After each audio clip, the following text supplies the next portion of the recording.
Former executive turned lifestyle entrepreneur, Connie is ridiculously dedicated to inspiring individuals to activate their power and live their dream as a lifestyle entrepreneur. It's time to sit down, lie down, or squat down and turn up the volume. Up or Out with Connie starts right now. Well, hello and welcome to Activating the Power of Women, the podcast. I'm Connie Pheiff, transformational speaker, mentor, and coach for women. If you're looking for inspiration, motivation, and the tools to excel in business, you've come to the right place. Now, our guest today, I am super excited because she is the founder and CEO of the 501c3 organization, 10,000 Beds. She's affectionately known as the Godmother of Recovery within the addiction treatment industry. Please welcome to the show, Jean Krisle. Hey, Jean, how are you? Hi, Connie. Thank you so much. It's a pleasure to be here. I'm thrilled that you are here. So do you have any big plans for the summer? We're on the road for recovery, so we will be traveling all over in Big Blue, which is part of 10,000 Beds, and we never know exactly where we're going to end up. Oh, really? So explain more so our listeners understand, what is 10,000 Beds? So first and most importantly, I'm the mother of a son in long-term recovery. Okay. He went through several years of hell because of his addiction and not understanding what was going on, not understanding even that he was an addict, and just trying to figure out why his behavior was different than it had been. My son's story is that he'd never been a drinker or a drug user, and he took a fourth job to support his family as a bouncer at a bar. And got sucked into the environment and first became social, then became a drinker, then started using drugs and ended up an alcoholic and a cocaine addict. And as a result, I, of course, became the mother trying to figure out what was going on. And pretty savvy. I'm senior. I was in my 50s when this happened. Okay. And we were still just totally confused. And so I started to learn as much as I could about the addiction world and addiction treatment and recovery. And that led me to the understanding that there are a lot of people out there who don't have resources to get help, but they want help. And then there are also treatment programs who have empty beds, available beds. But how do you connect the two? Hence, we're born 10,000 Beds, and that's our mission. We connect people who need help but don't have resources to treatment programs who offer scholarship beds, and that's what we do. That's so interesting. And it's really interesting too, because last week I was in South Carolina traveling, as we do. And my Uber driver, adorable young man, he offered me, when he learned that I was from Los Angeles, he offered to give me a tour around the city. And I was skeptical at first, and I thought, okay. You know, of course, my husband knew where I was. My daughter already knew where I was. But there was just something that I was like, yeah, I need to do this. And he seemed like a very well put together young man. Well, it turns out he is a stand-up comedian. He's one, I'm not going to say his name, but he is one of the great stand-up comedians. Wow. When I looked him up, of course, before, I went back out with him, I was like, well, let me find out who he is. I mean, he was playing the crowds of like 10,000 arena-size audiences. So when we went back out, I wanted to know why. So we went to the very first place. It was a pub on the water in South Carolina, and we each had a glass of wine. He had a glass of wine, and he was done. And I, too, have a brother and some family members that were addicted. And I had a cousin who died recently of that. We think accidental overdose. So he was drunk. And I was like, oh, okay, like, you're not going to drive me anymore. I'll call another Uber or get a cab or something. So I started asking him the question. I said, well, I looked you up, and this is who you are and what you do. And what he said was, he goes, I was never a drinker until I got on that stage. And he said, and you walk off, and he goes, there were just lines of cocaine everywhere. Wow. And I hear that a lot. Yeah. And I'm sure that's what you're hearing. So now how do you so I ended up coaching him for the night. Good for you. Good for you. And that's what I did. And he's like, well, we can go to another bar. I was like, no, we are not going to another bar. You are not going to drink anymore. I'm like, you're done. I mean, this is clearly a sign of alcoholism if you can't hold one glass. And it was one of those little glasses. If you can't hold one glass of wine, I was like, no. I'm like, you are not going to do this. So what was his reaction to that? I mean, did he say, you're right, or? Yeah, he did. He's like, oh, yeah, you're right. You're right. He goes, you sound like my family. I get this in my family. I said, well, you need to listen. You need to listen to people. I just read an article this week about addicts who, are a cocaine addict or they're a heroin addict and they drink on the side. So their primary is the drug. Right. And the article was talking about the fact that there are so many addicts who give up a drug and they believe that they can still drink. And for them, and the quote was, if I say, I'll try to remember it exactly, was, you can't leave even one substance on the table when you're an addict. No. That was just put so well, because if you're an addict, you're an addict. You have that propensity, whether it's a drug or alcohol. So interesting. You gave him good advice. Yeah. And the other thing, too, what was really interesting, because when he learned that I was a speaker, and that's why he was really interested. He's like, oh, I want to learn more. I want to learn more. And he goes, I'm just so excited to meet you. And because he would like to go back, he said, he's really good at what he does. He said, but my biggest fear is the access to that. And he said, it's just everywhere. He goes, it's being a superstar. He goes, you have Coke everywhere and people women throwing themselves at you. And he goes, I just can't step back into that lifestyle. So what does he do? He's an Uber driver. Wow. Wouldn't it be neat to get him into the National Speakers Association? Because that's a different environment than what he's been in, and yet he can still do what he does so well. Yes. It will be a great connection for him. Yes. But he's right. He shouldn't go back into that environment. No. So we talked about NSA, and we talked about him, becoming, because that's why he was asking me about being a speaker.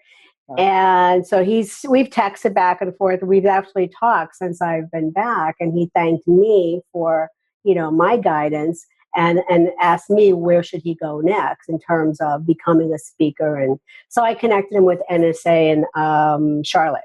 They have so great. They have a chapter there. So yeah, all with one conversation with my Uber driver. Yep. That's all it takes. And, the interesting thing now in the United States, when this happened, when my son became an addict, it was 5 years ago. Okay. So we went through, 2 years of dealing with that until he went into recovery. And now he's got almost 4 years. Well, he's in his 4th year of recovery, 3 complete years, and he's in his 4th year. Nice. But 5 years ago, when I just started learning about this industry, the stats were way different than they are now. They were saying maybe 2 out of 3 families are affected by addiction. Now, the official statistic is 1 out of 2, but I'm telling you, every family knows somebody has been affected by somebody, is associated with somebody who has dealt with and battled addiction, and they may have won or lost. So it's something that you can ride in an Uber car, right? On a subway, you can go to a restaurant, whatever it is you're doing, someone around you has been affected, and you may have an opportunity to help, or you may be in a situation where you need to remove yourself. You never know, but there are people around us every single day who are affected by addiction. Yeah, every day. So some of the things you want to talk about is, well, what you do. So how do you then do it differently? Because you talked about, connecting.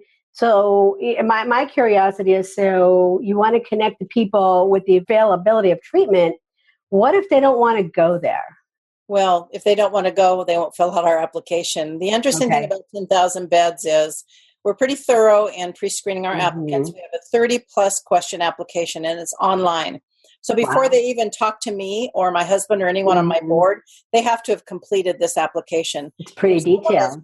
It is detailed, and there's a lot of clinical questions in it, and then just some general information, because we want to know who these people are. Okay. Our scholarships extremely valuable. They're donated to us by treatment centers across the United States. We have over 200 partners, and we value them, and we want the client to value them. So first they complete that online application. Then they go through a pre-screening with us. Okay. Once we've deemed that they are able to receive a 10,000 bed scholarship. And what that means is we've determined that they really are seeking help and they really don't have any other resources. Because the people we're helping are people, and I describe them this way. Mom and dad have probably already sent them 2 treatments several times, mortgaged their home. They're done. They have already put all their money into them. And of course, part of addiction is relapse, sadly. Yeah. So they've relapsed and just repeat. But the second piece is even their friends are kind of tired of helping them. They're tired of them couch surfing and coins being missing and other things from their apartments in the morning. That's the reality of addiction. Addicts are not honest, and they will do whatever they need to do to get their next fix. So they take advantage of friends and they take advantage of family. And so all those bridges they had at the beginning, the very first time they reached out for help, those bridges are gone. And so that's the person we're looking for, where family's done, friends are done, and they really realize they don't have anybody to help them, but they are ready for help. So they fill out this 30-question application. They go through our process. And then we're not an overnight emergency placement. That's something we are very, very emphatic about. We want our scholarship recipients to have some skin in the game. So they have to check in with us every Monday until we get them placed. So the way they do that is simply with an email, and then we respond with an email. And if we need to follow up with a phone call, we do. And if we don't hear from them for a couple of weeks, we send them an email and say, hey, we haven't heard from you. And if they don't respond, we assume that they have found help somewhere else, or some other situation has gone on. They've decided they don't want help, or sadly, maybe they have died from their addiction. We don't sometimes know, and that's the sad part of what we do. But the person that we finally send to treatment has gone through this process, and they are ready. And then we send them to a treatment center who's donated a scholarship to us. And when they donate a scholarship to us, they specify all the things that they are really good at, what they specialize at in their treatment center. And we try to match the treatment program to the client so that we're sending a client to a program that really matches their needs. Now the treatment program does their clinical. And then once that's approved, we fly them to the treatment program. What's unique about us, to answer your question, is all of our scholarships are donated to us. So we've given out over $5 million worth of scholarships, and we haven't paid for any of them in the last 2 years. By the end of this year, we will reach $10 million in donated scholarships. And these are all scholarships that you're getting from the recovery centers. Yes, yes. And we vet our programs. I should throw that in. We go out and we visit every program that offers us a scholarship. Before we'll ever send anyone there. We're there physically. We talk to the owners. We talk to the management. We even sit in on some of the sessions, and we get a real feel for the treatment program. We ask around to make sure they're ethical, because in this industry now we have a lot of issues with unethical behaviors, because there is a lot of money that can be made in the addiction industry. So we have to vet them. So once that happens and they're on our list, then we can match them up with a client that needs to go to that kind of treatment program. And it's just sounding like because of all of the layers that you have a higher success rate. We do, and it's something I'm so proud of our success rate, because out of the almost 500 placements, we've only had 3. They call it ACA. They leave against medical advice or against clinical advice. They literally just walk out of treatment, even though everyone's telling them they need to stay, including their clinician, including their doctor. And we've only had 3. And of the 3, 1 came back. And he called and said, hey, I left, and that was really not smart of me. And what can I do? And I told him, we don't give second scholarships, and we don't. I said, you need to call the treatment program directly. And he did. And I talked to them as well and said, this is your call. But he sounds sincere, and he was admitted back in. Okay. I mean, that's a big step. I know the big step for them. And again, I have several family members that have gone through it. And like I said, one who died earlier this year from it. So and he was in and out several times. But just like you said, this last time he came out, I mean, this has been going on for a couple of years. Myself, other family members, we were just like, no, we cannot help you anymore. And unfortunately, he ended up committing suicide. But, that was just sad, really sad to see. So how can our listeners help get involved or identify someone to say, hey, you really need some help? And so how can they help, and how can they do they refer people to you? Sure. To the organization? So for 10,000 beds, I've kind of described what our ideal client is like. Right. Our age ranges, our youngest has been 18 that we've placed, and our oldest has been 68. So our mean is right around 28 to 32. That's where our normal client lands. Okay. But we have amazing partners that deal with the senior generation, and we have amazing partners that deal with the younger. We have one adolescent program now. We really mostly deal with adults. Okay. So if somebody is really looking for help, the way they start the process is by going to our website, 10,000beds.org, and that's 10000 beds, beds.org. And you click on the scholarship application button and complete the application. Right there. If you have questions about it, there's an FAQ page on the website that explains what we do very, very clearly, and they can go there and learn more about us. My email's on there, so if they have questions, they can reach me by email for sure, and I'm happy to respond. That's how they can get help. Throughout the year, we put a hold on applications. Right now, to tell you the truth, applications are closed, and they will be probably until mid-July, because we had over 300 applications come in a period of a month.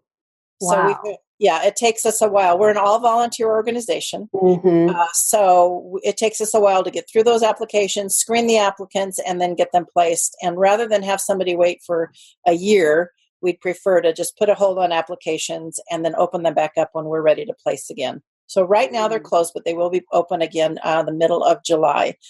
How can you help 10,000 beds? We're a 501c3 nonprofit, and donations help. The amazing thing about our organization is our average cost to place a client in a minimum of 30 days worth of treatment is only $250. So small donations make a difference, because what we're paying for is, because we're all volunteers, so there's no salary, there's no overhead. What we're paying for is the airfare to get them from wherever they are. Maybe they're in Iowa and we're sending them to a treatment program in Arizona. We need to fly them there and make those arrangements. That's what that cost is. There are lots of amazing organizations who are raising money to pay for scholarships for people who need help with addiction. And we salute them and we respect them. We have a different model, and we've been very, very lucky and successful with it. And so that's the amazing thing. Somebody makes a $50 donation and 4 more people make a $50 donation, and I can send somebody to a $20,000 treatment. Right, to a treatment program. Which is amazing. And again, the case of my cousin, the family, we may have put out money for him to fly there rather than giving it to him because, we knew what he was doing with it. No money goes to the client. We book the airfare, we get them on the plane, we work with family. The interesting thing is when we first started 10,000 beds, we were paying for everybody's airfare.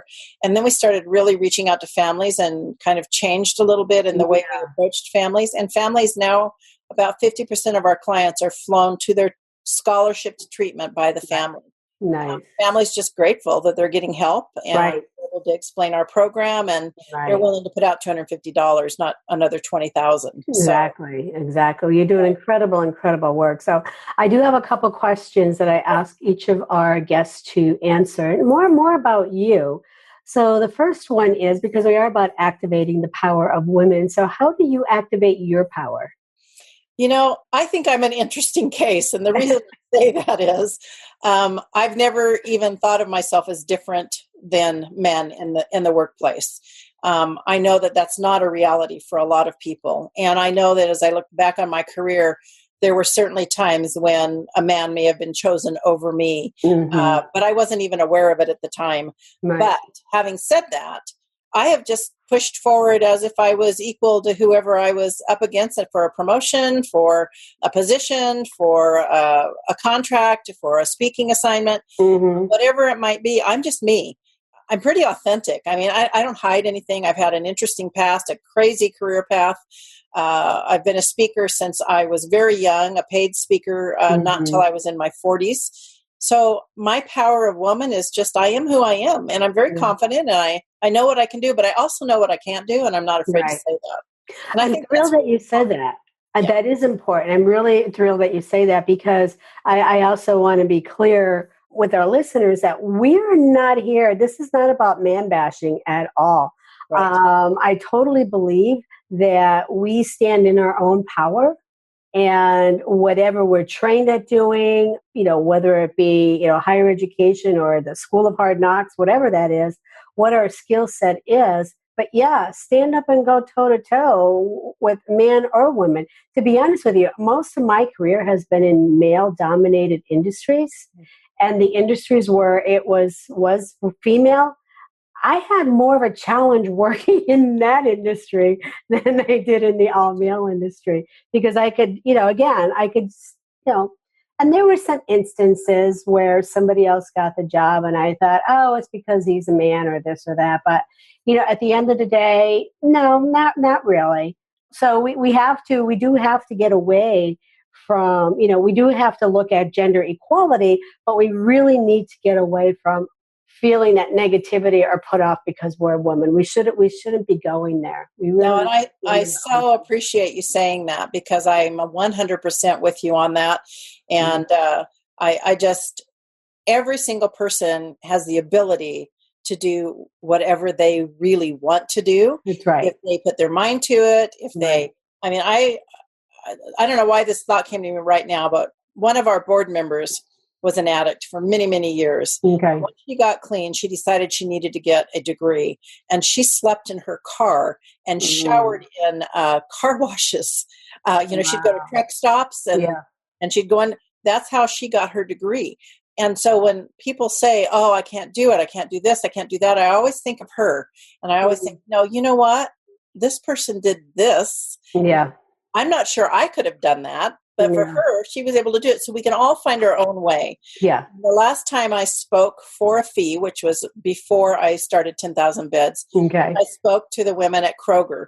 And the message I delivered to them was that there is not a glass ceiling. It's imaginary. We've put it there.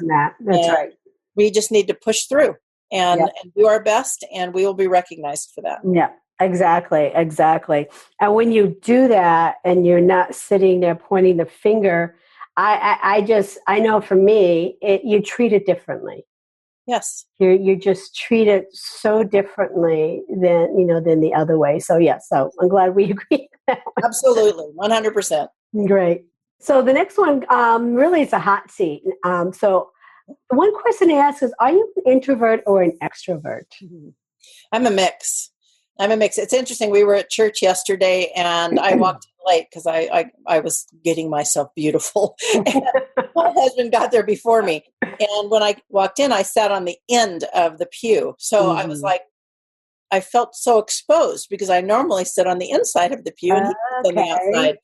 And it's so interesting that you asked this question today, because I literally asked him, would you please change with me after I'd sat there for about 5 minutes? I was very uncomfortable being on the outside of the pew. But put me up in front of on a stage, in front of an audience, and I don't have nerves, and I can tell my story. I can make the point that I need to make.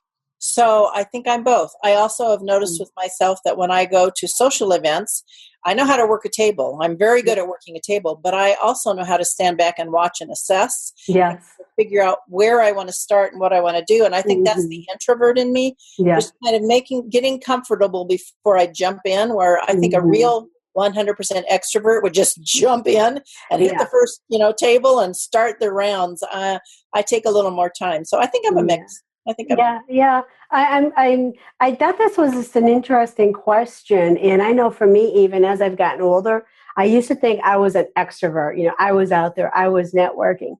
But then I realized, just like you, in certain situations, I felt very vulnerable, like very naked, And then the other thing too, I could work a room, I get done, I'm like, okay, I gotta leave. I need my space. I need my time. I need to breathe. Yeah. So what's that pivotal moment in your life? And probably know what you're going to say, the pivotal moment that really had the greatest impact on who you are today. Well, I mean, it's kind of a cliche, but absolutely when I became a mother. When I had my first child, I think that there is something that happens when you become a mother. And not everyone has the opportunity to be a mother. I'm aware of that. But for me, that was pivotal because I had to stop thinking only about myself and think about someone else. And I think I tend to have a bit of a selfish personality. I want things a certain way. I want them my way. I want to do things this way. And I think having children changed that. And I have 6 children, 5 stepchildren, and Ooh. about to have my 23rd grandchild. So I no longer can be selfish. Yeah. Wow. I have 5 and 3 are stepchildren. Oh, well, see, you have a big family. Yeah. Yeah. Yeah. I think that changes you. I would say professionally, probably the most pivotal moment was when I lost a job, and I lost it because I wasn't doing my job. And I had to, it was a wake up call for me. I had to go, you know what, Jean, just because you're sharp and just because you're good. And at that time I was cute and thin, just because you're cute and thin doesn't give you a hall pass, and you need to be doing your work. I mean, I was blindsided by it. I was surprised by it, but I learned from it. And that was huge for me. And it's a lesson I include when I speak to women or anyone about their jobs and their positions and their desire to succeed, that you have to do the work. It isn't just going to come to you. No, it's not. You have to work for it. I mean, that's absolutely the truth. But don't you remember the days where when we would work, I would always remember, like, I'm the youngest person here. Oh, yeah. And now it could be one of the oldest. Now we're the oldest. Yeah, I was the youngest female school board member ever elected in the state of California. Wow. And I remember being so proud of that. But I look back now and think I was so green. Right? Right, what were we thinking? So we talked a little bit about, what's going on in the world in terms of people becoming addicts, but what do you believe is the world's greatest wound? Oh, again, cliches, but I honestly believe we need to learn to love our brothers and sisters. I think it boils down to, if you think of any problem in the world, and even addicts and their lack of self-esteem and their lack of a place, it's because somewhere along the line they disconnected, or someone disconnected from them, and they just feel alone and lost. And I think people who are hateful, I think people who are mean, I think people who are bullies, I think people who choose war over peace, I think those people need to somehow reconnect to humanity. I just posted on Facebook this last week, remember when there was humanity? And I think we've lost a sense of that. We've become desensitized. Yeah. We really have. We have, and I think it's happened over decades, but now this young generation, with all of the technology that's available to them, that allows them to literally really disconnect from the world. We're asking them to disconnect from technology, but what they're doing is they're disconnecting from the world and just living in this little box. And that's scary. And I look at my grandkids, and I watch, how much time they spend there, and the difference in how they interact with people. And I mean, people are making money now teaching children to talk to one another. Yes, that's crazy. Yeah. So we need to connect. Crazy. We need to be connected, and we need to care, and we need to love one another. Yeah. Where I live here, I live in a community, and there's the pool that's being remodeled. So the kids have been out playing and running around and riding their bikes. And I just think that is the greatest thing that was happening. And actually, I had a neighbor complaining about it. And I said, oh my God, let them play. I mean, it's so refreshing even just to see them out there, that they're not inside, sitting behind a computer. Yes. And I just think it's the greatest thing to see that. I really, really do. So where do you find the balance in your life of making things happen and letting things go? I really go with my gut a lot. I've been there, done that. I'm not young. I'm 64. So I've been there, done that on a lot of things, and I can kind of assess, I think, from experience. So I go from experience and kind of my gut feeling, but sometimes I don't let go of things that I should. This just happened last week, and I won't go into detail about it, but I hung on to something that I should have just let go of in like a minute. Right. And I've now let go of it. But this morning I was literally pacing in circles around our house, and I told my husband, I've got to go for a drive. I'm pacing. But I was kind of beating myself up and thinking, why didn't you just let that go? You made it worse. I really do think experience has a lot to do with it. I think we do need to really depend on our gut feelings. But I also have a circle of influence. Mm-hmm. I have an amazing board of directors for 10,000 beds that I can go to and bounce things off of, and they're pretty spot on. Okay. So by the time I've gathered that information, I know things that I need to push forward on or things I need to leave behind. And when I don't do that's when I get in trouble. Yeah, yeah. And it's hard to do sometimes. But like you said, I think it does come with age and experience of, as my daughter says, I choose my battles.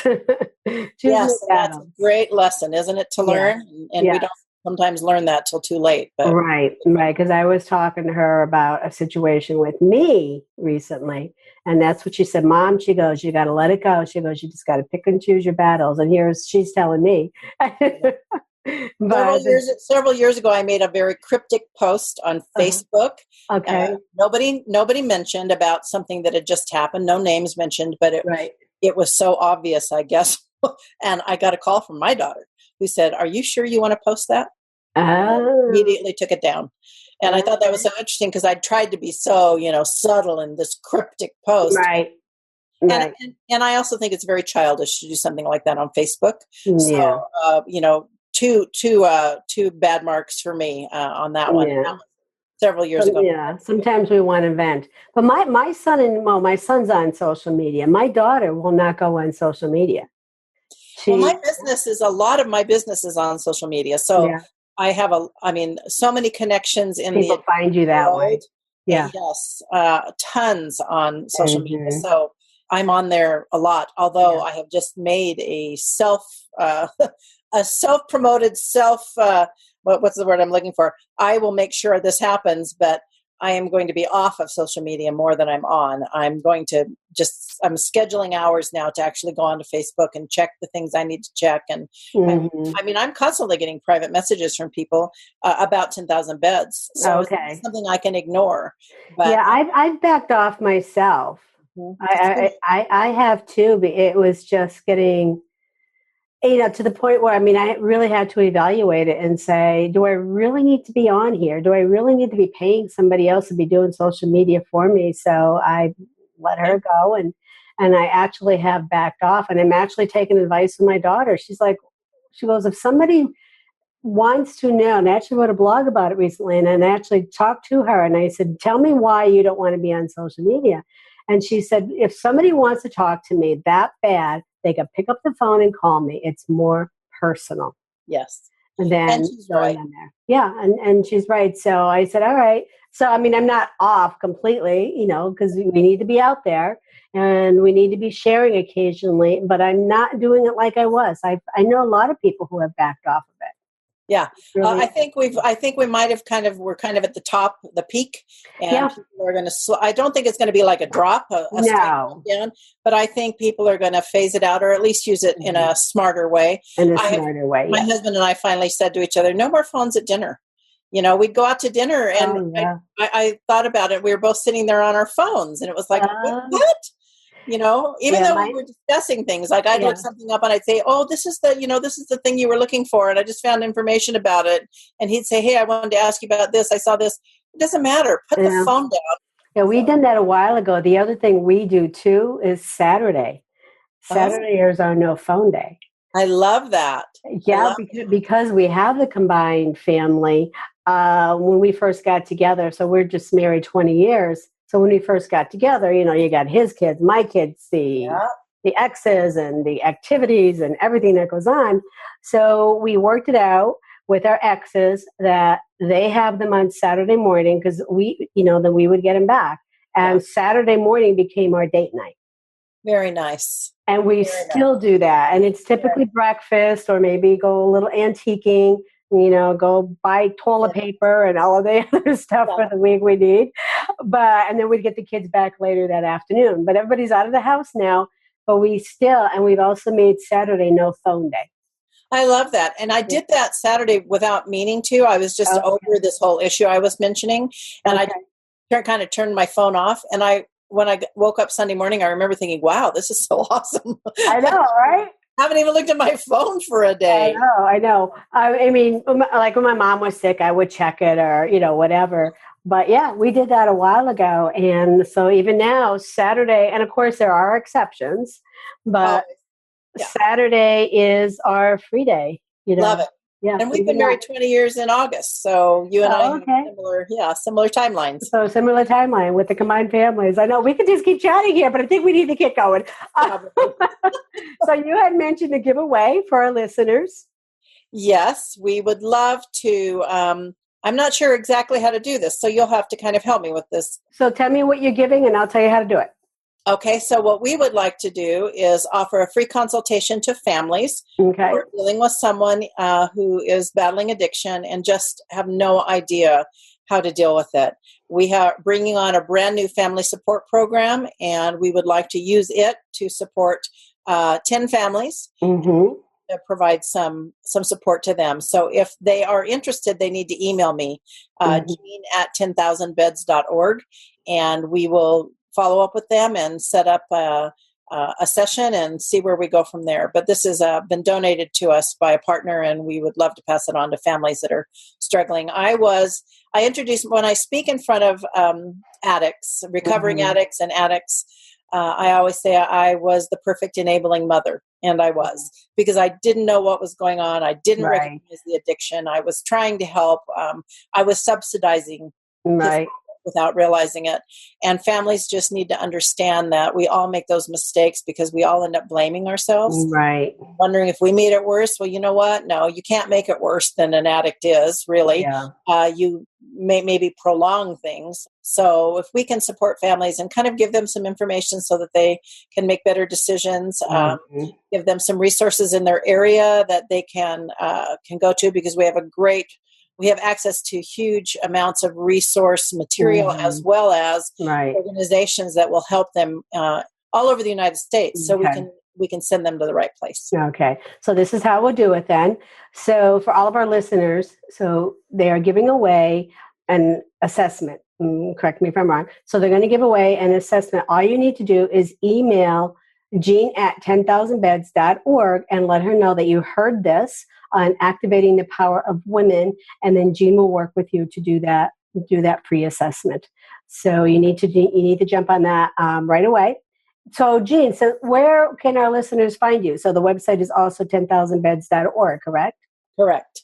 And we're on Facebook, and we're on Twitter, and we're on Instagram, and we drive a big blue RV that's wrapped in our logo. It says 10,000 beds across it around the United States. My husband and I, we speak to churches, schools, service clubs, at rallies, events around addiction and recovery, attend some concerts where they want to share our message. And so you never know exactly where we're going to be. We're going to find them. Wow, look for that big blue RV. That's right.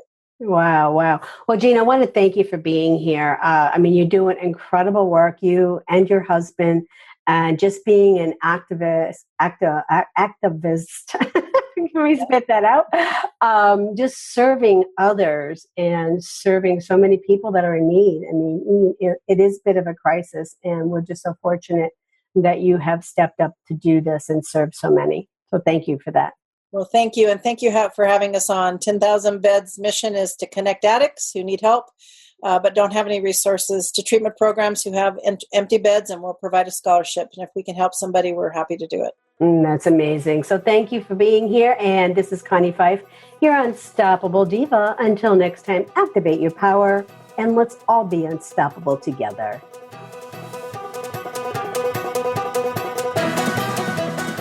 Hey, y'all. Thanks for listening to Up or Out with Connie. If you like what you hear and would like to be a guest, email the team at bookme@uporout.com. Learn how you can activate your power at activatemypower.com. We'll see you over there. Activate your power and be unstoppable together.